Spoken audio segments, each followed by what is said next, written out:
Oh, completely random. Like, Yes. what does QR code stand for? Quick response. Is it? I have no idea. Quincy Remus. Quality. He's the guy who invented the QR code. Quincy Remus. Mhm. I just realized the other day I was using the QR code. And I'm like, what the hell does this start for? Like, VR is virtual reality. You know, I'm assuming it's an Quick acronym. reality? Quality. Quasi-reality? Reassuring. I could easily look it up, but and I was about to, and then I realized, you know what? Maybe this is one of those topics I just kind of want to not know the facts to it and just be wrong about it for the rest of my life on purpose. There you Just go. to carry on the conversation about it. Call it qualitative resonance? Oh. Ooh. Quantum resonance. Now, quantum Retaliation. Quantum retaliation. That's what QR code stands for. Yep. Invented by Quincy Remus. I really wish it's Quincy Remus code. That would be awesome. That would be pretty fucking amazing.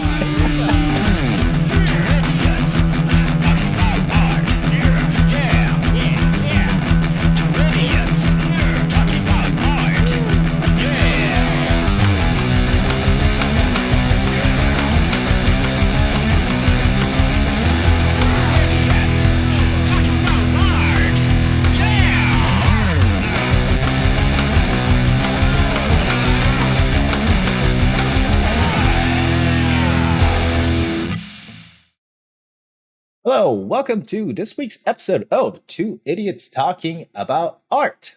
I am, of course, W.E. Nautoskoric, and with me, as always, is my number one frenemy, Rodney Thompson. Hello. Hello, frenemy. Hello. Yep, official label now. How do you feel about that? I like it. Yeah. It's good. Supposed to be keeping an eye on you a little bit more. I know we're... What is the exact relationship of a frenemy? Are you always constantly trying to kill each other, but on your, non-killing each other moments, you're going out for a drink? Like, is that what frenemies do? What? I would say it's more like you're pleasant to each other, but you still like watch each other out of the corner of your eye. Say, like, if you're at a bar and you're like, Naoto, how are you? But I'm also like, oh, it's the dick. Keep your friends close, keep your enemies closer kind of situation. Yeah, basically. Okay. I guess that's my interpretation. All right. Well, hope you guys all enjoyed that episode about frenemy. Yeah, come and catch us on next episode. Idiots. All right, enough about the joke. So yeah, this week, well, it is October now, so for a lot of the artists out there, it is a fantastic time to gather around the social media and participate in Inktober. Inktober. Yeah. So for those who are not familiar with the term Inktober, it is something that started back in 2009 by Jake Parker, who started a hashtag Inktober.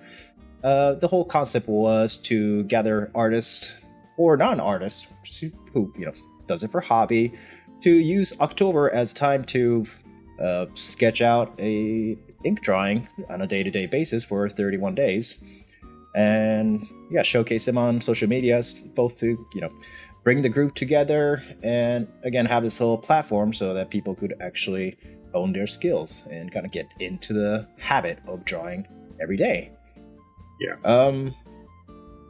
So that's what Inktober is, and we thought it would be a nice chance to kind of talk about the whole movement that happened, why some people are distancing themselves from said movement in the last couple years. Yes.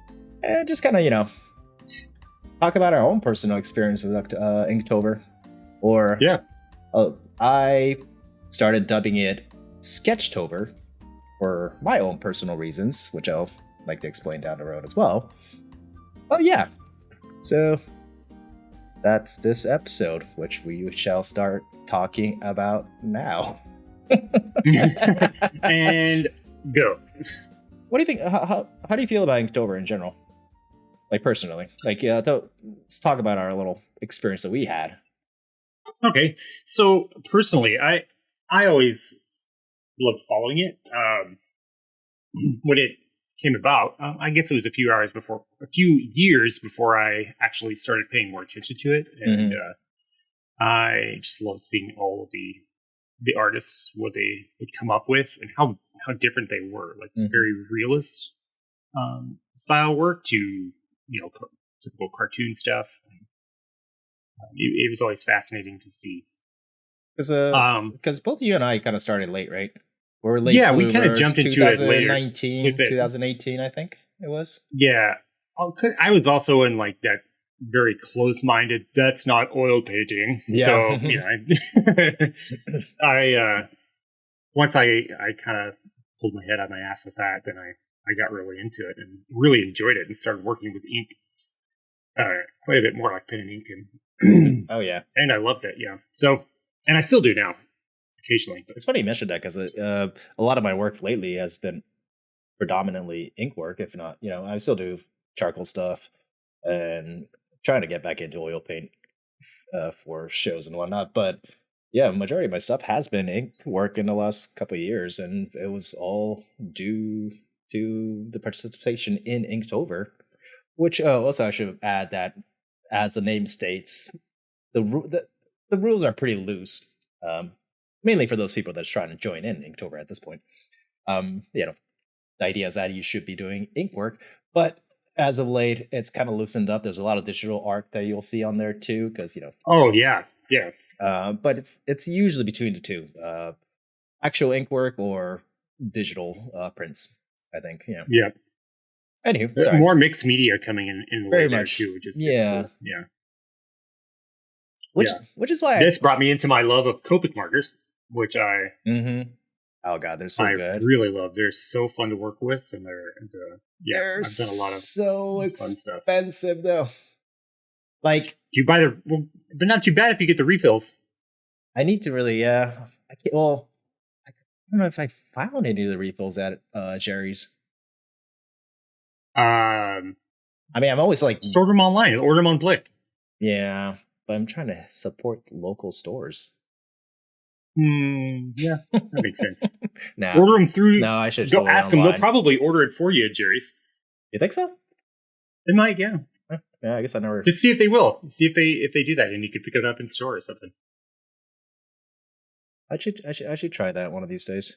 Well, it's one of those things like if you're just getting a marker or two, it's not that bad. But the scariest part about shopping for markers, like you go in there, you got that 360 rotating, marker display, and you're like, ooh, well, I'm here for the N7 of this, and it's like N5 for this, and like, ooh, what's this color? Ooh, what's this one? Oh, and at that time you have like a fistful of like a rubber band full of markers in your hands, like, oh, how much could this be? And it turns out $400 later. I was like, well, I'm not eating for the next 3 weeks, thank you.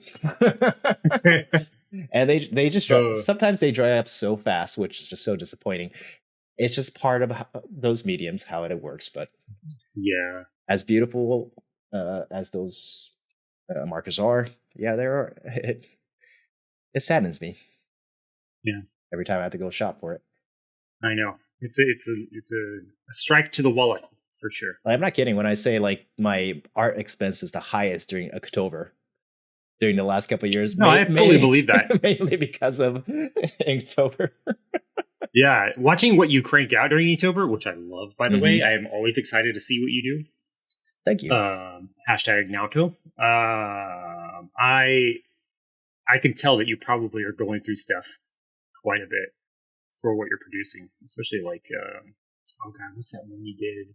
It's the one that I won. It's of The Exorcist. Oh, opening scene. I Oh my enjoyed that god, one. I think that was the that one was first piece awesome. that. Okay, so again, mainly for those that are new to Inktober, most participants usually do work, like produce work that's, I'm gonna guess, a couple hours each. Obviously, it's a everyday sketching activity. You don't have time. You got personal stuff to do, whether it's actual job they have to go to or other things that you have to take care of. Like, most people don't have the time to dedicate an entire day to their work. But Mhm.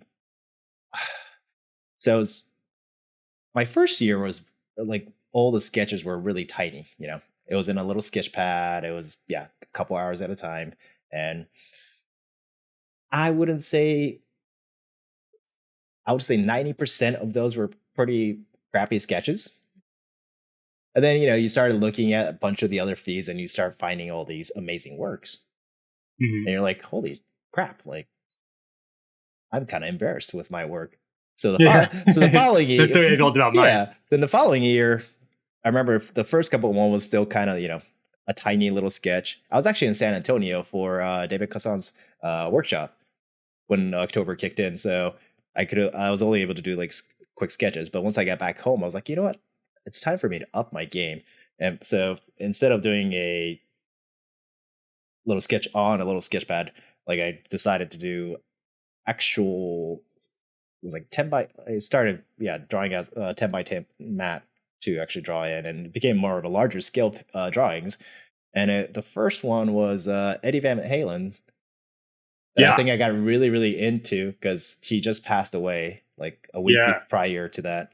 And I was like, you know what? In dedication, I think I would like to do a piece about him. And that took close to 8 to 10 hours to finish. And I'm like, well, I feel like I opened the Pandora's box. I have to keep going. I You gotta gotta, push yeah. forward. You set a bar, so you Yeah. got to keep doing it. And then I did the Exorcist. So that opening sequence or the cover photo where the father's like porching right in front of the house under the Iconic street lamp. scene, Yeah, yeah. yeah, yeah. I did that one in a large scale, and that took. Wait, so how big was that?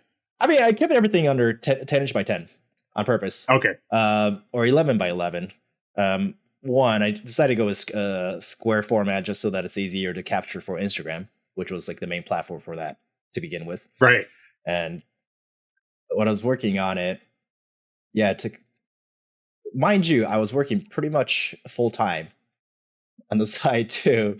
So for the entirety of October, I was practically a zombie, which is Yeah, which I'll kind of get into a little bit more. But anywho, did The Exorcist, and then people started like commenting on it, like you were talking, making praises for it. And I'm like, well, again, now I guess I have to keep going. Like there's yeah. no Keep it going. there's no Yeah, shortcut for this. So every piece just became a full piece, and here's the thing, like with me, especially with ink, like I'm not really not a fast sketcher.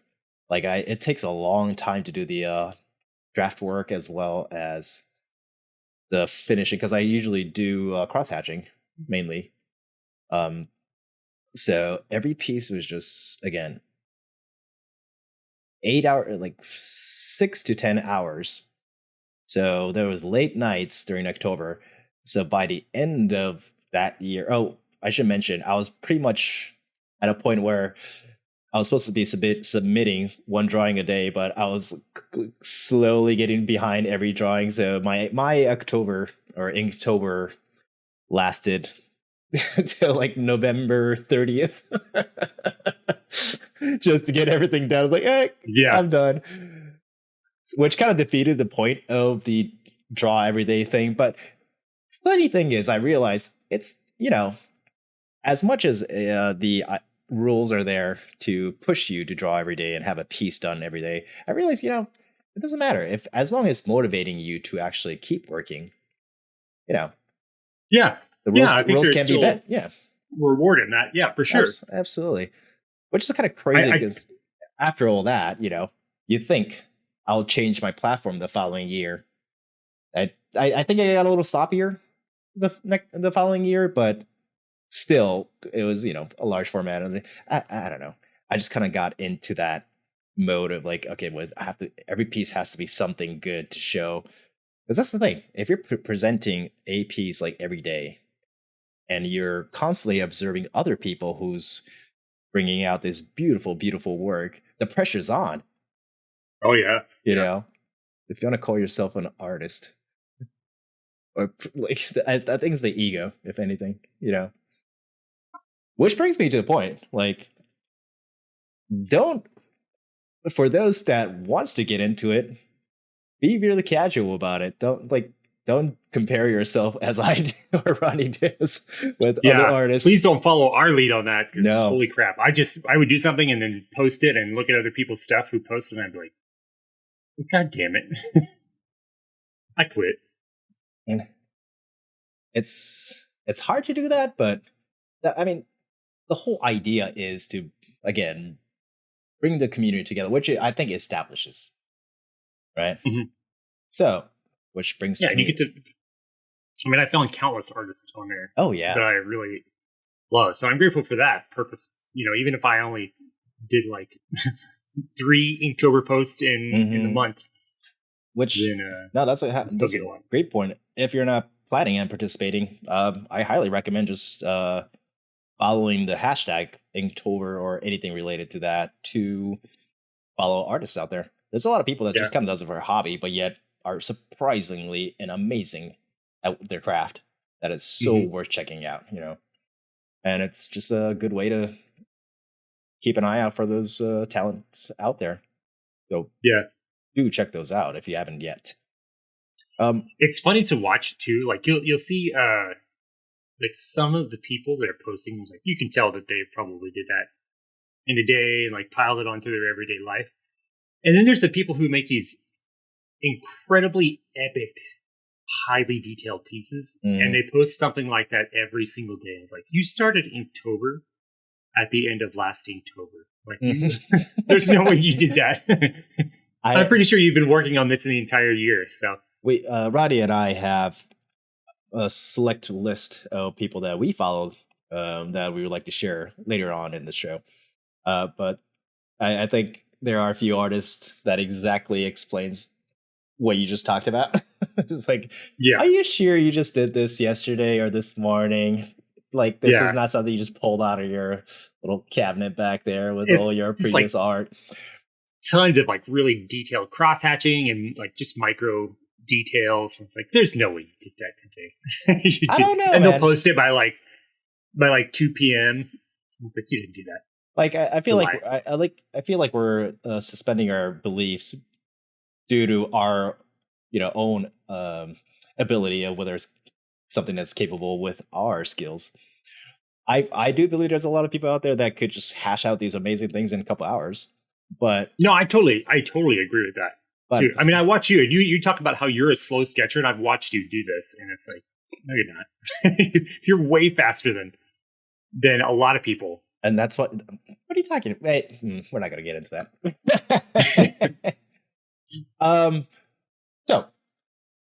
So mentioning all this brings to the question, like, so if you look at a lot of art news articles or blogs, you'll notice that there are about 50% of people that's been continuing using the hashtag Inktober and committing to the movement. And then there's the other half that, again, seems to be distancing themselves from the movement. This is kind of I'll just say the major point of this actual episode, but I thought people should know, I wanted to talk about it and kind of share my feeling, hear your feeling about why that is and how you feel about it overall. So why is this happening? As mentioned earlier, so this hashtag was initially co-founded by Jake Parker. I should note, sorry, disclaimer as always, anything I say is not 100% truth. It's just what I think I researched, but I could be 100% wrong. Don't fact check us. Yeah, fact check this if you want to, but... Yeah, don't hold me accountable. Take it with a grain of salt. Yes. Yeah. Well, this, and especially with this particular case, because all I have to go off is stuff that I read on the net. The truth is, I don't know exactly what happened. I mean, anywho, Yeah. we'll let you. I still feel kind of lost on it. We'll let you I decide. hear the controversy, but I still feel kind of lost on some of the details about what happened. And again, because we weren't there, we didn't see the whole situation. We just reading about it. So yeah, what was the controversy? So Jake Parker created this amazing hashtag Inktober back in 2009, and they carry on bringing slowly but surely all artists all across the world together during October, so that again, it trained artists and also aspired artists to get in the habit of drawing day to day, creating this community to share artworks and just kind of create this art family that people were able to kind of connect to, and and it was such an amazing thing, and it still is. But back in 2018, I think it's 2018 or 2019. Sorry, let's see.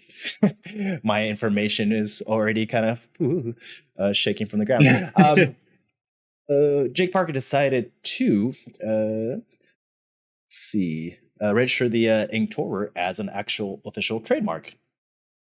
This kind of led to a lot of people feeling a little concerned about the movement itself, that it was going more towards a business aspect of things more than just this aloof word that was there to create a community.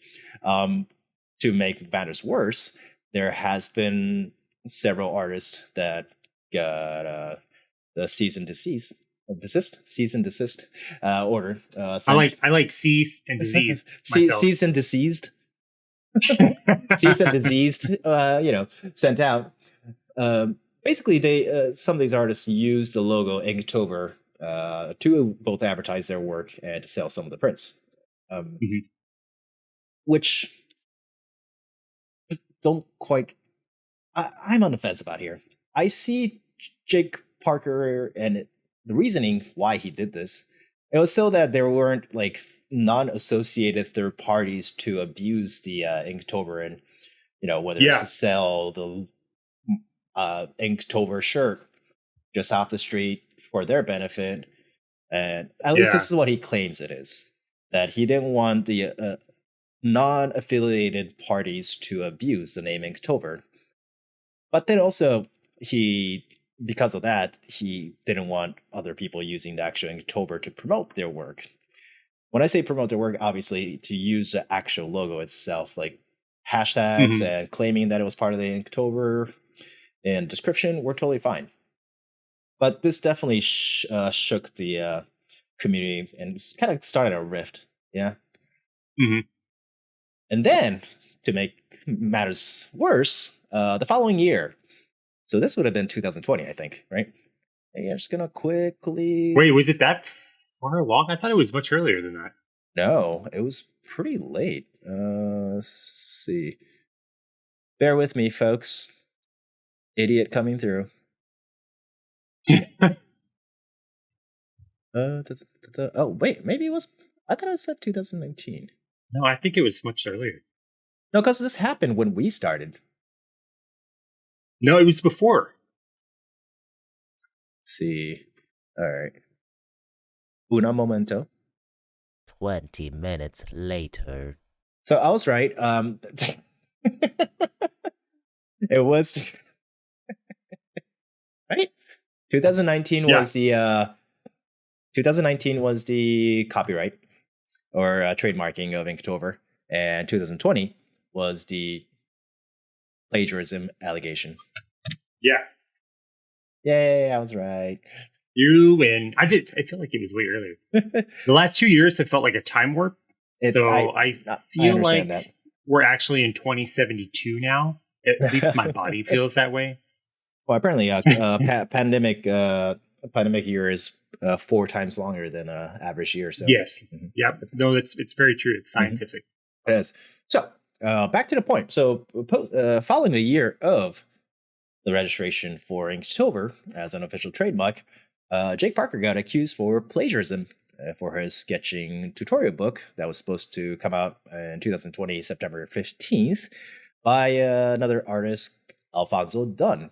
The allegation was that the sketching introduction book that Alfonso published back in 2015, there was a lot of similarities, both from the chapter orders to graphs that were the used actual to instruction, the right? instructions.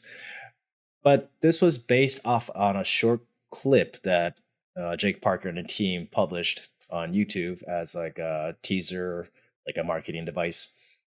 But within those pages, they saw a similarity, and Dunn spoke out. Dunn actually won this case, which led to Jake Parker and the Inktober team not being able to publish the said book. It's so crazy. So this is kind of the thing I was saying. Like, this, I feel like this is where the audience, the listeners here, kind of decide on their own, you know, or people that wants to participate in Inktober but have a beef with it. Like, yeah, there's no evidence saying that it is. As a matter of fact, I was trying to look for the video that Dunn posted. It's nowhere to be found. At least it's privatized, so I don't even have access to it. Oh, maybe that was part of the agreement, perhaps. The agreement to take that down. Could be. That makes sense. It would be. I mean, I guess I could go deeper and look into it more, but frankly, I'm not that interested. I know it's a kind of a taboo thing. I think that's a taboo just because, you know, plagiarism is such a heavy thing to commit here in the art world. Yeah. But I was between these two stories, I was more concerned about the Inktober trademark issue. Just because it made it so uneasy for a lot of the artists that's been devoting their time into the movement.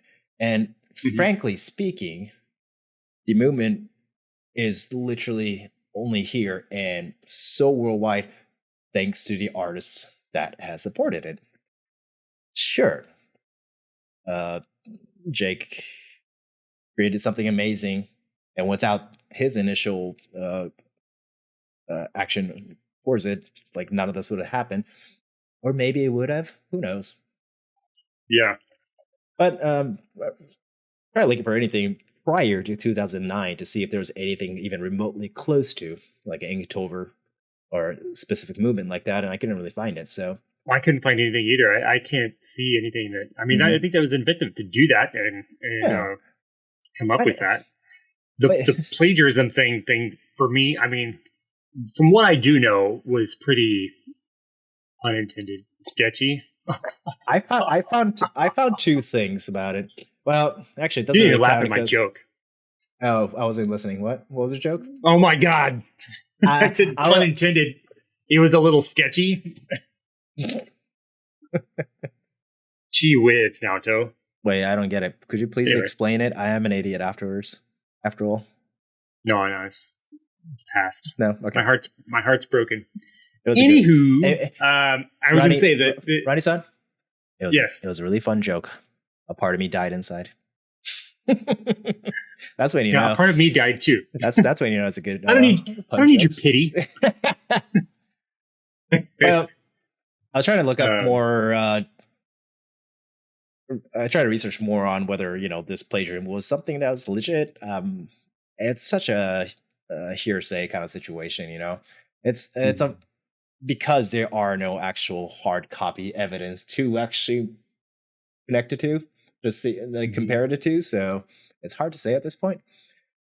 If it's true, it's horrible, and it's.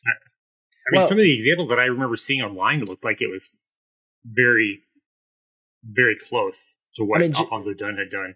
Jake's statement against it was that these are fundamentals, the foundations based off. The graphs and whatnot were basic foundations that he was using off of, which everybody kind of goes through. So the similarity of the graphs being almost identical kind of made sense in the way he says it, or at least he speculates that. But at the same time, sure. Yes, but to relay it in the exact same form I think makes the way he's is stating it is like if you published a book about painting and you had a page about a color wheel, like yeah. sure, most color wheels going to look almost identical. It is the color wheel after all. There isn't different variations to it. It's Yeah. maybe the specific graphic design portion of it could be different, but Well, the thing is, I think like instead of having a page with a color wheel, he had several pages with several color wheels that were similar apparently. So, well, here's where it gets, at least for me personally, where it gets a little muddy, and that's kind of what I mentioned early on in the episode about me no longer using the term. Actually, Rodney and I don't know. Were you still using Inktober or no? Did you switch? I would mark it. I was doing the sketch yeah. over thing with you, but I would like occasionally hashtag Inktober. Yeah, not for Inktober, but just like to get that community to come over around.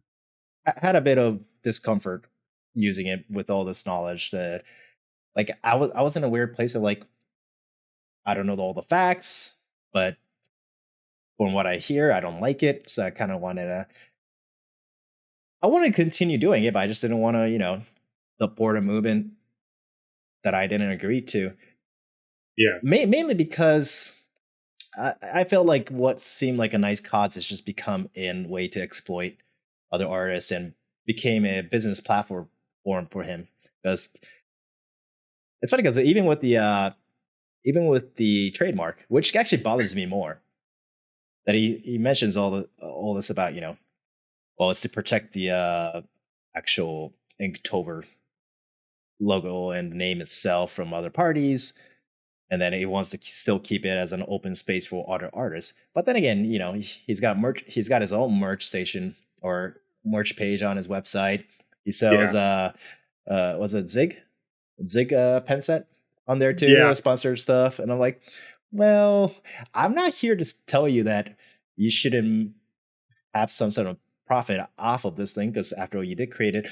But at the same time, it's just weird because the whole movement is completely nullified if it wasn't for the rest of the artists out there. So it's just kind of like this. Yeah. I don't know. There's just so much that I can't swallow with this one. That like we just had to start our own. I want to say a movement. I just wanted to make a new name that I could continue the movement with, which is Sketchtober. Which is, I think, a perfectly legit way to move on from this discomfort of a fact that is, or information that's in front of you, and continue doing what you actually enjoy doing, which is the whole point of Inktober. Right? Yeah, it kind of feels tainted. It did feel very tainted because of that. Mm-hmm. Yeah, it took the fire out of, I think, just reaching out to your community and having people see your work and seeing other people's work. And it's like, well, you have to do it under our guidelines. And then I get what he's doing, trying to protect his logo and all that stuff. That makes sense. But I think the cease and desist stuff was kind of weird. I think it was a little over. Yeah, it's a little much. Yeah. But and again, I'm a very outside perspective, so I'm saying only I'm having an opinion with very little. But it still made, like you too, it made me feel uncomfortable with it. So that's why I was into doing just the Sketchtober thing. Like for instance, like I get, because the way he claims it, it's more like, again, third parties to mass produce like merch under the name Inktober that are not artists or anything. Like imagine like a third party making your favorite baseball team hat outside the stadium and selling it for profit. That's not actual official merch. Yeah, stuff like that. Yeah, I get that. But let's say that you come up with a illustration book dubbed Rodney Thompson's sketching from October during Inktober or something like that. If there's actual proof that this artist is in fact an actual artist, just saying that this was something during Inktober, why not let them do that? If there's actual proof that they're a full-fledged artist supporting Inktober, then I don't see what the problem is. Stuff like that. If I did that, I would spell it EENK. Inktober. Inktober. So now all this is kind of laid out on the table. Again, for those, whether you're an artist that you never knew about this, or you're still kind of like, I don't know what to do, or you're an aspiring artist that's just recently found out about Inktober, or found out through us just now, whichever whatever the case is, what can you do about it? Well, personally, again, I don't have any feelings against people using the hashtag and continuing on. Mm-hmm. If they're not bothered by it, continue doing it. I think the cause there is still great. Like, if you could overlook everything else on the side, it benefits the artist nonetheless. Yeah, totally. But I think you're still able to reach people through that. It's just like, that's where I feel like maybe using the hashtag and not trying to tag actual Inktober to make connection. Like, the hashtag seems like more fair game. Oh, absolutely. To be open to public. So 100%. But if you're one of those people, say, oh, I don't drink, I don't eat chicken because I don't know, what do they eat? I was gonna make a chicken reference, but then I have absolutely know nothing about chicken. Anyways, if you're always concerned about where the source came from, and those little information bugs you, and you just can't move past it, well, good news. It's like saying, like, cage-free eggs. Yeah, like, exactly. I don't need free range. Yeah. Like, if that's the case with you, good news. There are alternatives. Just because of the this little controversy doesn't mean you have to stop trying. First of all, it's literally just an event that kind of got popped by one guy. Yeah. The whole point is just keep drawing. You don't even need the hashtags. Just keep drawing. But just be like, this is, I'm just doing Rodtober. Yeah, that's me. Well, that's the thing. Like, kind of what we just said. Rodney and I started our own thing. Did it catch any traction? Absolutely not. I don't think anybody. I don't think anybody else used Sketchtober. I'm pretty sure there is already lots of Sketchtober things going on out there. The thing is, I looked it up and I didn't find a lot of Sketchtober. Well, there's a few, but it wasn't as big. But the thing is, post all these scandals coming out, there has been other substitute movements. And here I have some lists. Oh, I saw some of those. I pulled them up. Mm-hmm. All right, so here are some Inktober alternatives that you could just easily jump on this October if you think Inktober is something that you personally don't want to participate in. All right, let me go down with the list. The first one is Inktober. That's with 2 T's instead of 1 T. Creamtober. Creamtober. Best part about some of these are very specific prompts as well. Like the following one, Witchtober.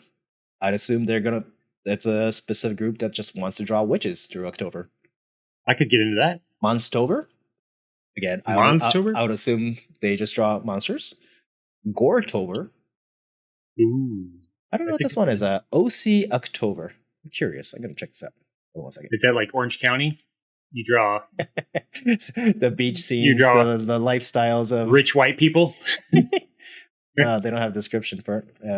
But OC October, Cute Girltober. Okay. Drawloween. Oh, I actually like that. That's clever. That's a Drawloween. I've heard of Drawloween, yeah. Yep. Orktober. I don't know what that one is. It's ORC. Probably drawing orcs. Orcs. Yeah, like as in Tolkien. Yeah. Lord of the Rings. Drawtober. Taking the hobbits to Isengard. Right. That would actually be pretty fun. Drawtober. Darktober. Plasttober. I don't know what a. Yeah, I saw Plasttober. Slowtober might be my favorite. Like if you're not able to commit to a 31-day challenge. Oh, Hey, I just got the list finally popped up. I was just taking forever. OC Tober. Oh, own characters. It's an art challenge, okay. features own characters and focuses on the character you have created and include in your illustrations. Well, that's fun. Like some of the prompts from previous year is first OC, newest OC, favorite, ignored. Yes, blushing, smiling, gender swap, monster swap. Ooh, this is pretty fun. I like this one. And the Orktober. Oh, it's not what we thought it is. What is it? Oh, although it does say, wait, I don't know. If you love fantasy, RPG, D&D, is actually, I think you're right. Yeah. Okay, that I might have something for you. falls in line. There's so many different like orc. Yeah. Things, so. Well, because the first one was shiny rock, so I thought it was like ore, like big stuff. Yeah. Yeah. Yeah. Well, it's got shiny rock, armor, ship, boss, critter, magics with a Z, fast looking at. Oh, I should have mentioned for those that really don't know what Inktober is, you're giving a set prompt that you're supposed to kind of follow through every day. So, for instance, Orktober, the day 1 is shiny rock, day 2 is armor, day 3 is ship. Sorry, I should have mentioned this a long time ago. It makes more sense now. Sketchtober, there are no prompts. It's draw whatever you want to. Yeah, which is perfect for me because I couldn't do the prompts. It's just okay. So Darktober. I like the prompts. Yeah. What is Plastober? I saw that one. That one is. If you want to do the weekly prompts, either just take the week's headlines, Nature Strikes Back, High Tech Lowlife, Faces, Daily Adventure, or you could pick your favorite daily prompt from that week.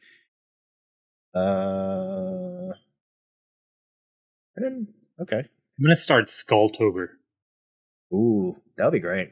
We kind of did that already, though, without realizing. There's a lot of skull sketches we did. That's basically. I did so many skull sketches. I think that's what I'm just gonna do from now on. Skulltober. Plastober, you even get days off. Oh, nice. That's why I like the Slowtober one. Is it? There's a Spooktober. Flufftober. What is it called? Flufftober. I'm assuming you have to draw fluffy things. I think it's a bunch of fluffy things, including pets and animals. There's also Cattober, Peachtober, Creatober. Nice. David, did you say Creatober? I did not know.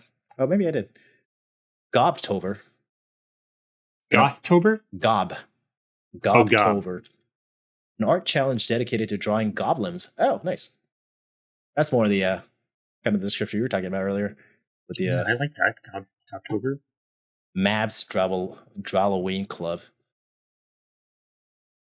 I love that I was initially just planning on giving it like a quick list, but then now I'm just really dedicated and committed to this. What if we started one that was like super happy draw times October?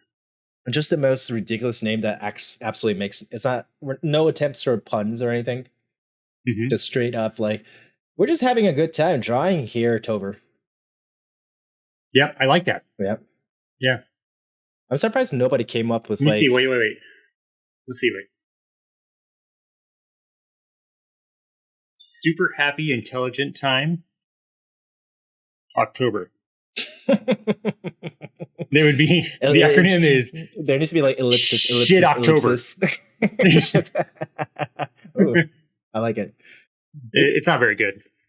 I mean, well, if you once you listen to this episode and if you have a great idea for a October acronym based hashtag we could create, please share it. I will join it with us. Yeah. Otherwise, I'm going to do Skulltober.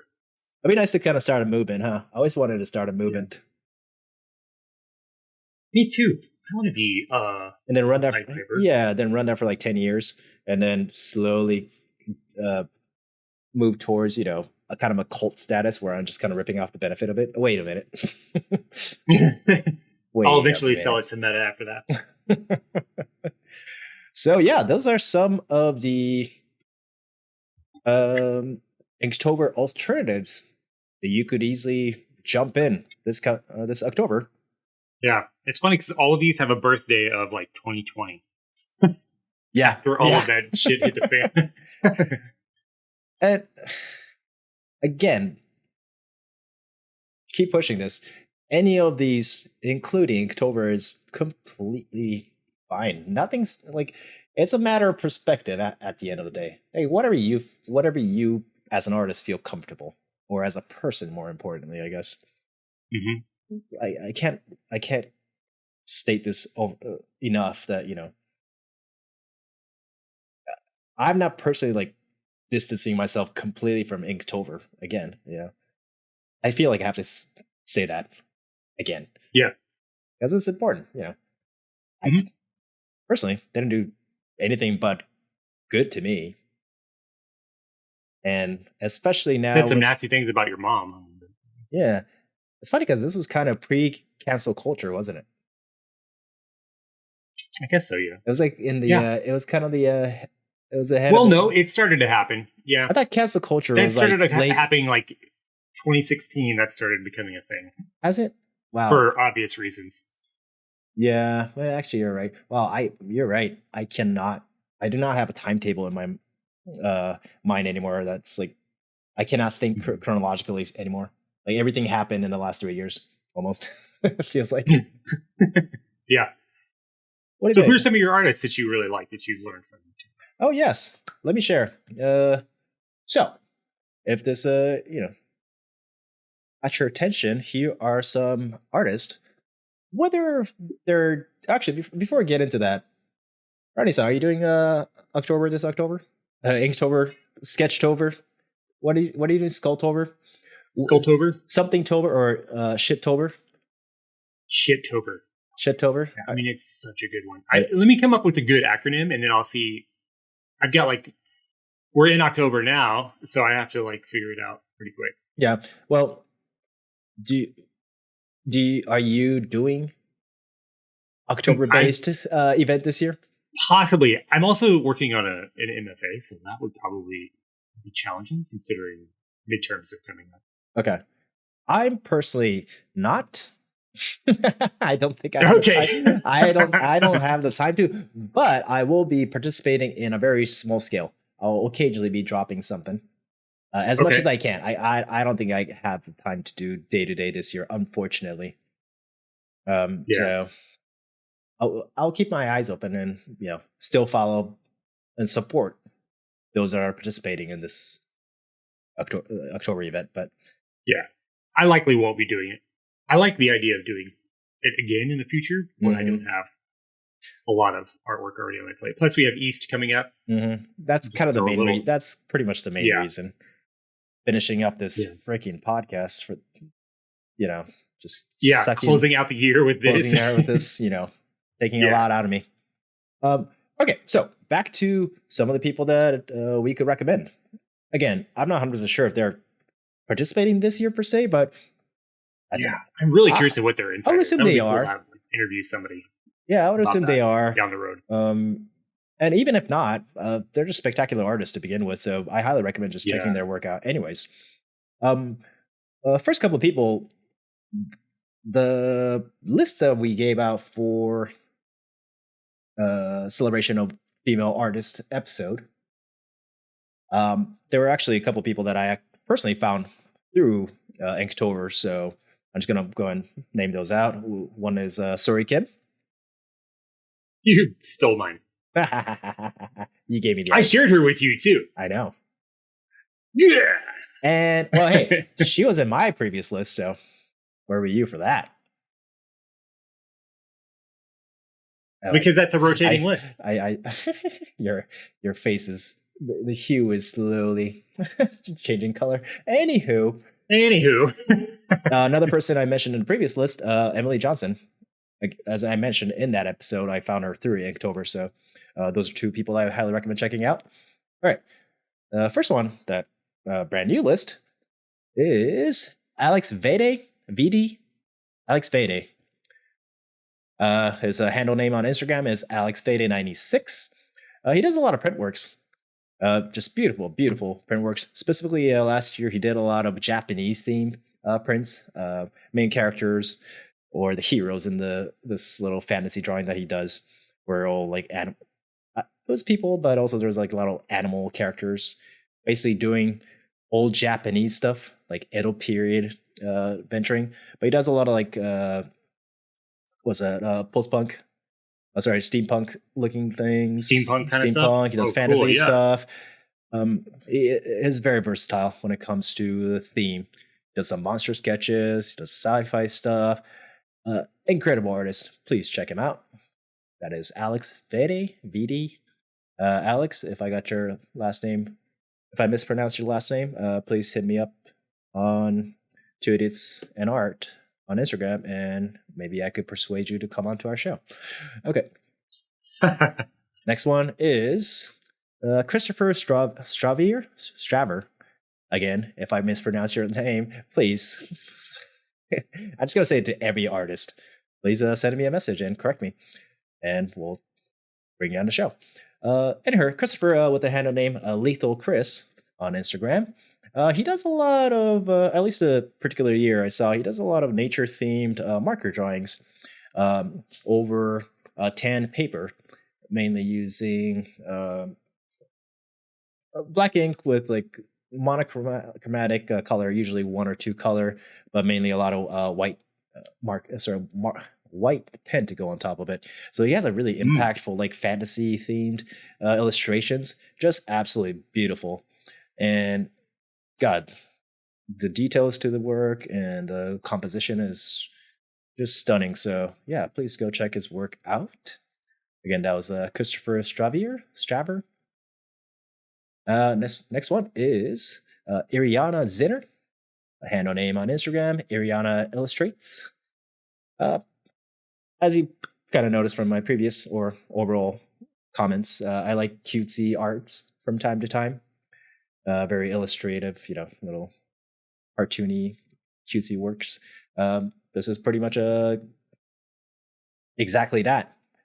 Most of these subjects that she posts on her Instagram is usually her from the looks of it, but it's a little, cartoony illustration, just kind of warms your heart. And I like her subject. Yeah. She does a lot of digital art too, so please go check it out, Ariana Zinner.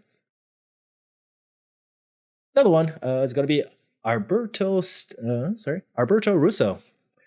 Handle name on Instagram is Alberto Sting.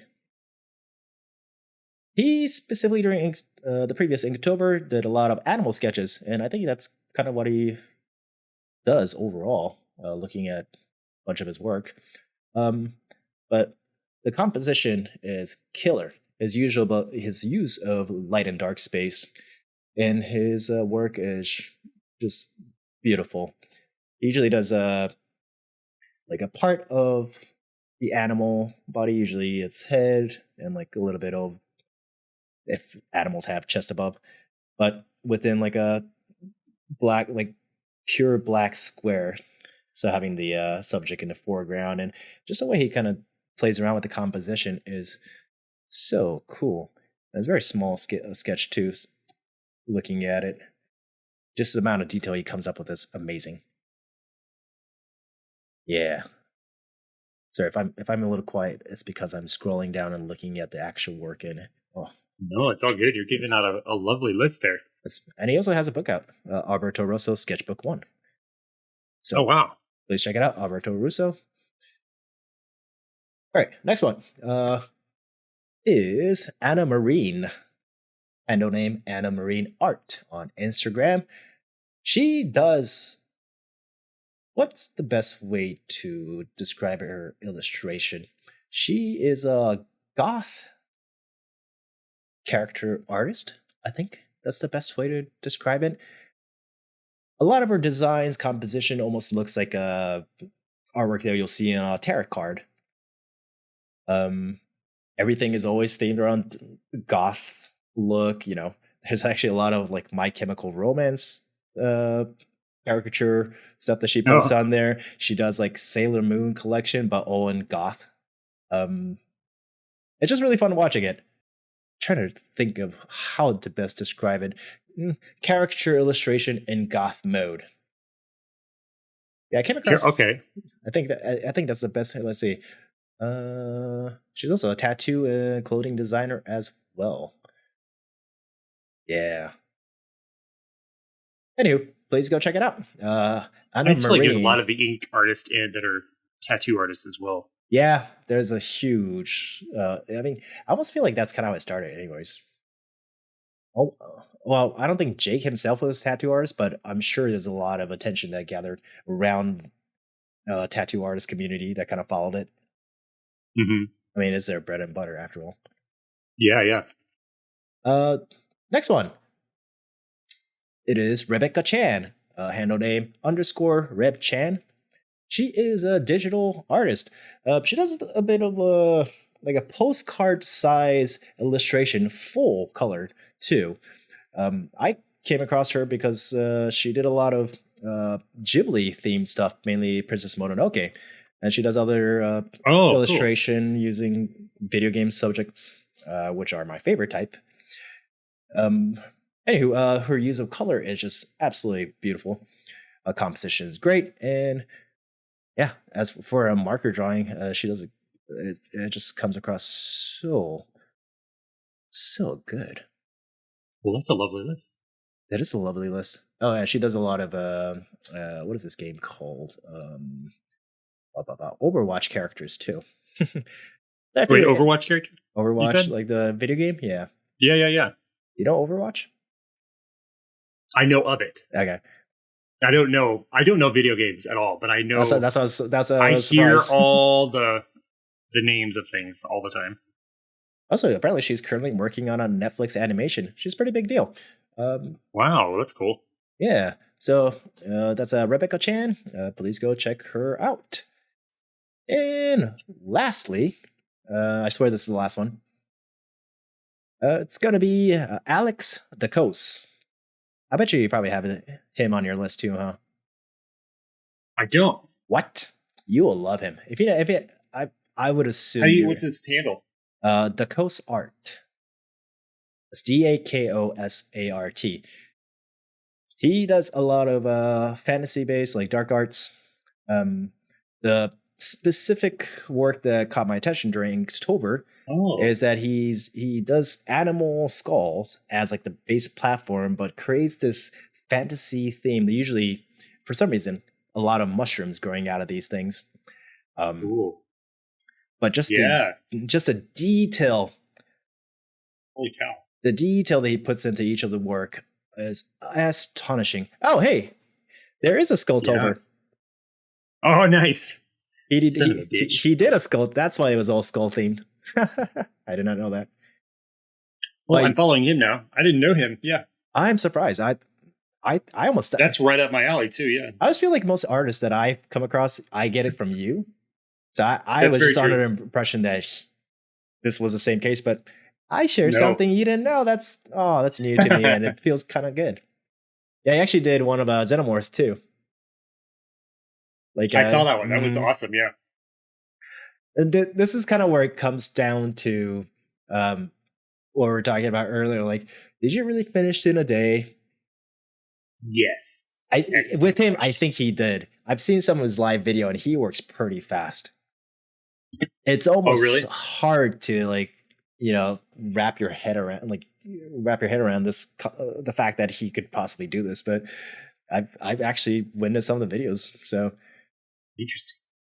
I'll have to look those up. He actually, I forgot it was it's on his Instagram page. He does a little bit of art tips on what are those little saved storylines you get at the very top?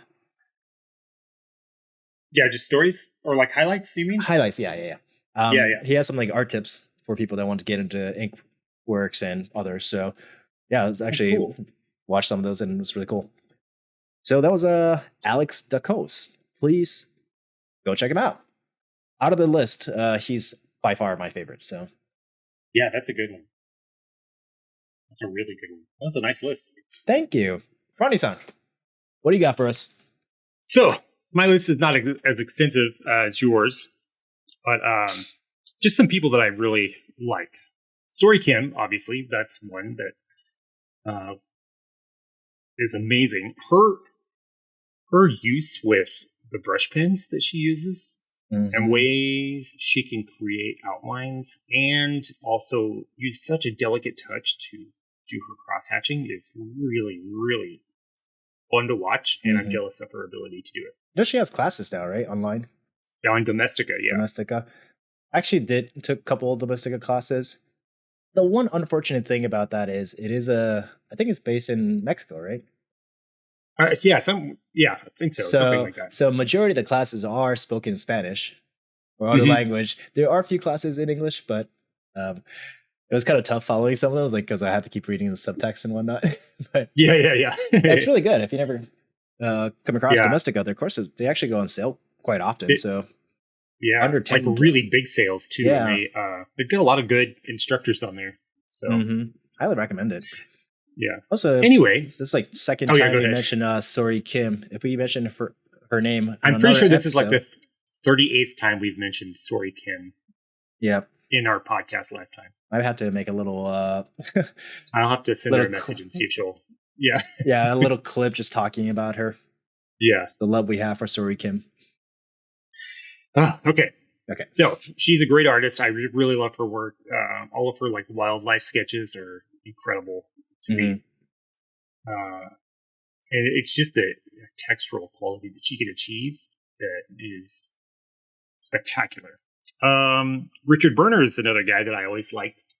I can't remember the first time I saw him. It may have been like 2019 or 2020 or somewhere. It feels forever. Again, my timeline is not accurate anymore either. Ooh, I like that. But he did one in particular that I really liked was a skull, but it was made with like a bunch of little ghosts. Oh, that's awesome. Yeah, the way he added depth to it and how he shaded it in, it was so cool. And I just love watching him work doing that. It's just super simple, creating a more complex thing. You know, it's really awesome. And his work is pretty versatile too. I like seeing what other stuff he comes up with. That is insane. Another artist that I really enjoy watching is Matt Heath. And I think he's a guy based in Australia. The Matt Heath or Matt Heath. Oh, Matt Heath. Yeah. Yeah, I think you follow him. Yeah. He just does a lot of like concept work and like skull. A lot of illustrations. Skulls. He'll use like very organic qualities with very structural, geometric stuff, like imagery. And I love how he does it. He'll throw some gold leaf in there every so often. But his line work with drawing skulls is something that I've really admired and have learned from too with some of the stuff that I've drawn. I like his work as I like following him on Instagram since I think, introduced me to him back in, I think it was roughly 2019. 2018-19. But you could totally see he was amazing from the time that I started checking him out. But you could see his work has progressed over the years. And now he just kind of goes, and there's something amazing. Amazing right in front of you. I was like, oh, okay. Yeah. It's that took you 10 seconds. Yeah. I know, yeah, it's just like progressively gotten better. Della Longfish, she's another one. Or wait, they are? I don't know. Della Longfish? Longfish? It's D Longfish on Instagram. D Longfish. Yeah. Their work is really amazing as well. It's fairly, I guess, new that I ran into them. Let me pull their work up again. Can you spell that for me? It's DLONGFISH. But they there it is. Okay. They're concept artists, but they do a lot of just cool, weird little animal sketches, and I really love it. It's like just cool concept ink sketches. Yeah. Just weird shit, which I like. There's a Xenomorph there. Yeah, so they're a fantastic artist, and I love seeing their work. I love it. Following. Yeah. Also, another person that uses a pen in such a different way, but in such an effective way, and it creates just this really soft image with the blue ink or whatever they're using. He does see lots of blue pencil art, huh? Yeah. It's funny because it's kind of what I'm getting into right now again. Oh, really? Mm-hmm. Nice. It's hard to... That's beautiful. Well, moving on. I'm not sure I saw him on here. I can't remember, but I know I ran across him at some point when Inktober was happening. But Nicholas Sanchez. Does sound familiar. We've been talking about him a lot. He's friends with Kai Halen Q. Oh, yes. Yeah. But he does like the realistic little sketchbook ink drawings with just a ballpoint pen. And but that's not him. He is insane. Again, another one of those people that we brought up like 83 times on the podcast. But do you know his handle on Instagram? Or the it's Nicholas V. Sanchez.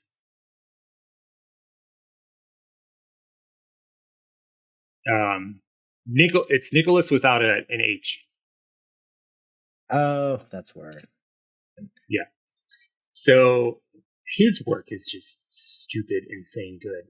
His ability to pull up so much rich color out of just a few colors of ballpoint pen is mind-blowing to me. I just really love his work. And again, I can't remember if I actually found him through Inktober. I know it was around the same time frame, and it was when I was drawn to more ink work that I found his stuff. So, I mean, he's just I can't recommend looking up his work enough. And he's an extremely versatile artist too. Like he does so much with ink and ballpoint pen, but he's a brilliant artist in other mediums as well. So, and it kind of takes me into some of the other artists that I have followed, which maybe they're not directly from Inktober, but I think it's kind of a branch off of, I got really into ink through Inktober, and I found these artists, and I just really had loved their work. And I kind of rediscovered some artists that I'd loved from long ago that I had forgotten, and I had a whole new appreciation for their work, like Jim Lee, comic book artist from way back when I was a kid. But seeing the way he developed his illustrations, I just loved his work as a kid. I still love it. But it was just so iconic for me. I just really looked up to him back in the day.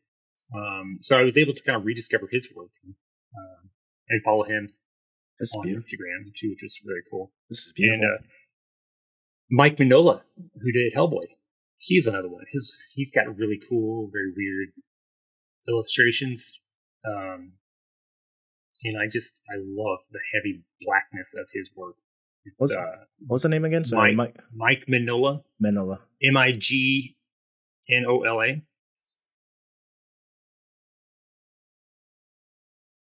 He's that's a handle name, Art of MM, if you're curious. Yeah, that's it. Yeah. And his work is cool. It's just very cool graphic comic book inking style, and I just love it. And looking at this, it just I love Del Toro's Hellboy series, but God, just the original illustration for Hellboy is so cool. It's super cool. I love it. It's always got more of a gothy noir kind of vibe to it. The lighting and the heaviness of those dark shadows, it's just really great. It just adds such a cool atmosphere in his work. And it's slightly cartoonish too, but yet the way he displays both light and dark in it just makes it look so much more intense than what the character itself was kind of yeah, exactly. Presenting. That's such a good way to put that. Yeah. I love it. Yeah, that's a good choice. Yeah. I didn't know he does Inktober. I don't know if he does at all. That's just one that I rediscovered. That's what I was saying. Like, oh, I see. Yeah, people that I didn't directly find through Inktober that I just kind of rediscovered, and then from my own looking up other artists who do ink work. Gotcha. Oh, maybe another one. Maybe he will. Oh, go ahead. I said maybe he will. Yeah. Or maybe he'll start Mike Mignola-tober. I like Mignola-tober. Mignola-tober. Ooh, that's a good one. Sell it. Anywho, one more that I really like is Lauren Marks, which another one we've mentioned several times. She does quite a bit of mixed media, but she incorporates a lot of ink in her illustrations, and she does it very effectively. Yeah. I like she does. It's kind of like outlining and just doing subtle detail work with the ink, like on a snake, just kind of outlining scales and adding a little bit of hash mark to indicate a shadow or a turn in form. It's not dramatic. And then she'll go in and use color, like the wash, color pencil, Copic markers, and stuff like that to build on that. But I like her use of ink. Yeah. Illustrations. Or how heavy and condensed her composition is usually, whether it's the theme or just again the composition as a whole. There's such a good flow, some serenity to it, you know. It's just so easy to. It's just easy for your eye. It's like peaceful violence, the way I can describe it, because there's so much like decay and destruction happening that it looks so soft and beautiful. And it's serene, yeah. Yet if you look at some like the specific pieces, you're like, oh, that's disturbing. Yeah. If you really like take time to observe it, and you're like, oh, that looks like a bird eating a goat skull or something. I think the best way to describe her work is in the comparison of these two, what I'm about to say, in comparison. So it's not, this is disturbing, but it's more, this is disturbing.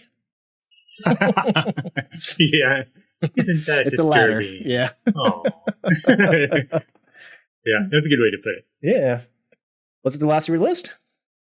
Yeah, that's it. I mean, there's so many more out there too that I always run across. Those are like some of the top ones that always come up regularly for me that I really like to watch and see what they're doing. Yeah. So yeah. Well, and now that God, what's the guy that you just showed me? I'm bad with names, even for people that I Dacos or Dacos, yeah. Dacos? Yeah. Okay, yeah. That guy, holy crap, that guy's talented. And honestly, I'm going to say Alfonso Dunn because he pops up in my feed regularly, and I love watching him. Watching him work is so cathartic. I can't believe I didn't. It's just this delicate, fine movement of building a form and turning a form. His sketches, his portraits are amazing. They look just like old masters. Beautiful pen and ink, like it's incredible. There's definitely a lot more, and if I could remember some of those names down the road, I'll be happy to share. Whether it's probably on Instagram, actually. Yeah, I'd love to showcase some of these people that we didn't mention today. But hopefully, you guys go check these people out.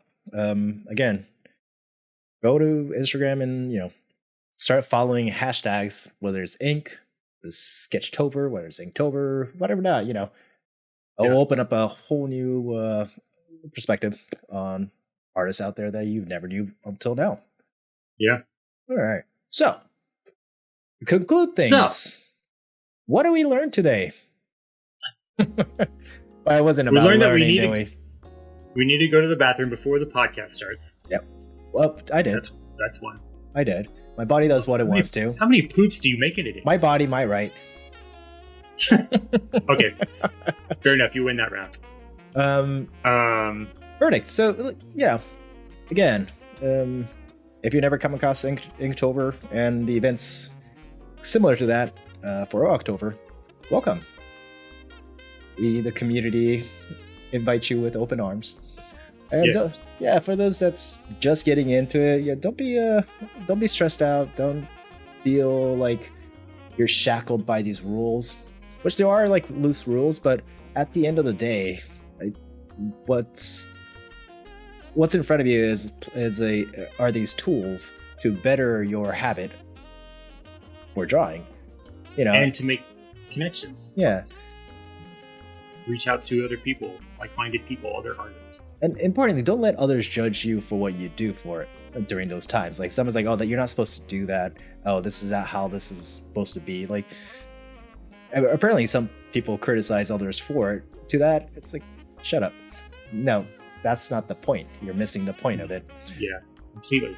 And don't kill yourself over it. Like what I did, If you want to, yeah, go ahead. Yeah, if you're like a masochist like I am, and you just want to just live in scope all these pain, then yeah, do it. But just sleep like 2 hours a night, yeah, and then wake up, draw, poop, draw, yeah, eat, maybe draw. I don't recommend it, but if you want to. But the point is, again, it is stated that you should do 31 days during all these, but if you could do a couple days out of the week, so do that. The best, again, it's a tool. The point is so that you draw more than you were beforehand. If you could do it every day, that's amazing. If you could do a few days out of the week, that's okay. That's all any of these events are there for, you know. Yeah. So yeah. Well, you think you'll continue or ever use Inktober again as a main platform? We shall see. I like the idea of like trying different things and not being so stuck into Inktober, especially when they're like, you know, don't do that, don't use our label. Yeah. I just wanted an excuse to force myself to draw every day, but I didn't necessarily want to draw something I didn't want to draw. Makes sense, yeah. I like the prompts and stuff, but I also like the, you know, if you're feeling something, draw it. Yeah. Thing, you know? I was going to make my own list, but even that I couldn't do because I tried to make it way too elaborate. I tried it too. Yeah. I overthink the shit out of stuff, so. 100%. You and I both. Yeah. And that being said, you don't even have to do ink. You want to paint. That's what I think. Like, if there's a Skulltober, do whatever you want. Just draw a different skull every day. Draw it, paint it. You know? Yeah, it's ink it. Anything. It's there for Clearly, you. I'm stuck on Skulltober. You really want to do it. Don't yell at me. Do it. I mean, if it is indeed Skulltober that you want to do this year, I feel like you could just clear that out in like 30 minutes a day. Probably could. I've got a few down already. Yeah.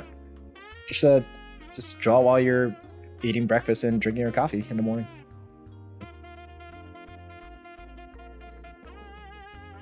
I could do it, probably. Maybe. They'd have to stay off the social medias. In order to be on the social media more. Yep. Okay. On that note. Anyway. Well, guys, once again, thank you so much for joining us in this week's episode of Two Idiots Talking About Art. If there's any other suggestions for, say, alternative names to use during October that you know that we didn't mention, please go ahead and share with us. Or artists that we should check out. We would love to hear them. We would love to learn any them. artist. Any artists, yeah. Love to learn new artists. Well, again, thank you very much, and we both hope to see you guys in our next episode 2 weeks from now. Until then, have a great time. Bye-bye. Goodbye.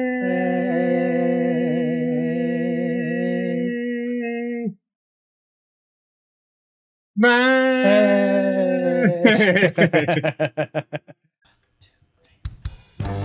making art. They're talking art. One of them's so gown. Now's what's on. I have a great idea. Oh, what is it? The other asked, Let's do a podcast. and so